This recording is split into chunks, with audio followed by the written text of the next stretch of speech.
lakkoofsa 16. Ilmi Waaqayyoo sun dursa galee ture booda foon uffatee nama keessa bule. Kan durdurii jiru jalqaba uumamaa kan qoratee beeku hundee gaariifamaa garaan isaan jaallannee badii mucaa namaa. Cubbuun adda baannaan nama Waaqayyootti faana dha'uu ka'ee gara iddoo gadiitti. Deemsi iddoo guddaarraa gara iddoo gadiitti kan inni eegalame dhoksaan isaa asitti. Samiif dachee jidduu fageenya isaa laalaa jaalala Yesuusii kan namaan madaalaa kan ilma Waaqayyoo hammam nurra caalaa. Jaalala hubadhaa kan ilma Waaqayyoo cubbamaa fayyisuuf kan iffate leeyyoo iddoo olaanaarraa gara iddoo gadiitti kan gad nama buusu jaalala akkamiiti.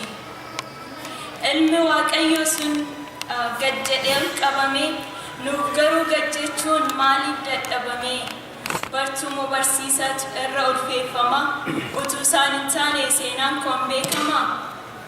Sanyiin yoo faca'ee biyyoo keessan buun maalummaan isaas duraa yoo tortoreen duun biqilee guddatee firii gaarii laatu hubadhu lubbuu koo qalbii siif haa laatu. Hubadhu lubbuu koo qalbii siif haa laatu. Gadaamessaa gara alaatti.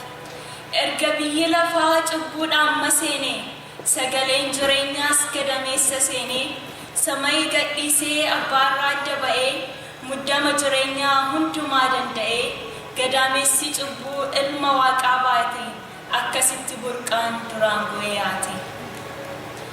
Akkuma ilmi namaa ji'a lakkaayatee guyyaan yommuu ga'u gadameessa keessaa alatti baqatee adeemsa sii gadii kan yeroo lammaffaa gadameessa keessaa sochii gara lafaa miixuu dubartiitiin fayyisaan dhalate kunis yommuu ta'u eenyutu isa hubate. Utuu milikkitaaf urjiin samii ifu ba'a fagoos ka'ee simachuutu dhufu garuu warri mandaraa isaaf billaa qabu jaamummaa akkamiiti nama dhibu garuu.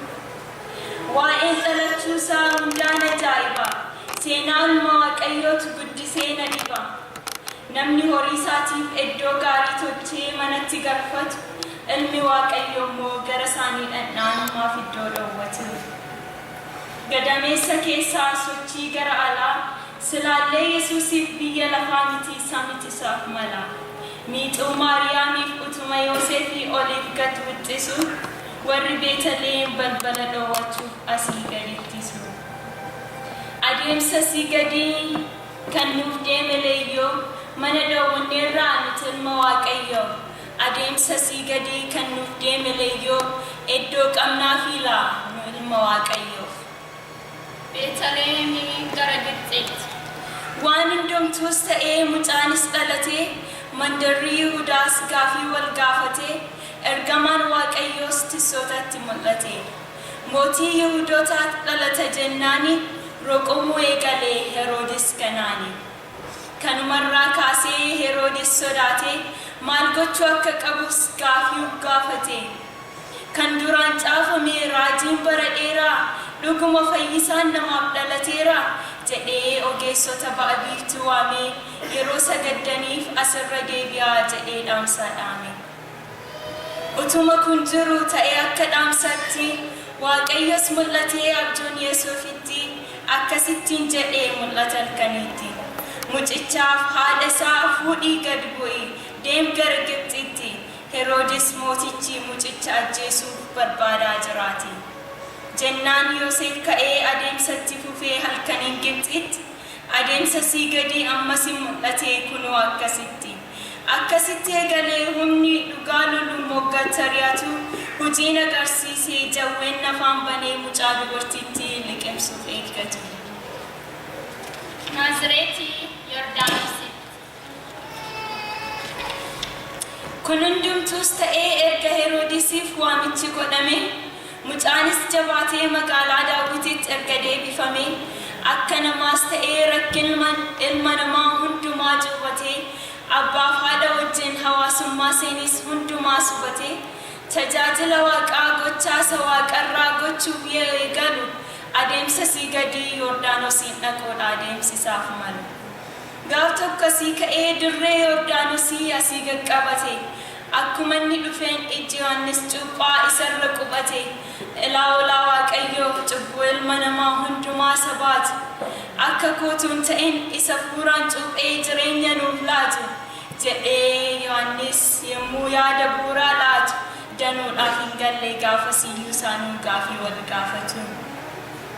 Waan hundumtuus ta'ee Yesuus ammas kunoo deemsa isaatti fufee galaanatti seenee akka nama cubbuu si'a baay'ee kufee nama ajaa'ibaa adeemsa sii gadii gara galaanaatti waan inni hundumaa uume cuuphamuu danda'a dhufee harka namaatti.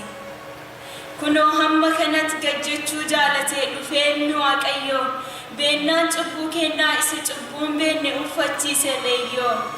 Yakkamaa ta'uu koo amanuu dadhabee utuun isa didu jaalala tamiiti kan samiirraa buusee gara koosa fidu. Naaf kanatti gaaffiidhaa jireenya koo keessaa guyyama guyyaatti iddoo akkamii qabdaa ati mootii ulfinaa laphee koo keessatti. Bu'aa obbolootaatiif gad jedhee jiraachuu maaliifan dadhabe?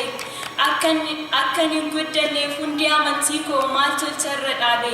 Maaliif gaafii baadhee guyyama guyyaatti ansitti guungumaa? Maaliif amantiin koo utuu bu'aan buusin akka shaamaa dhumaa?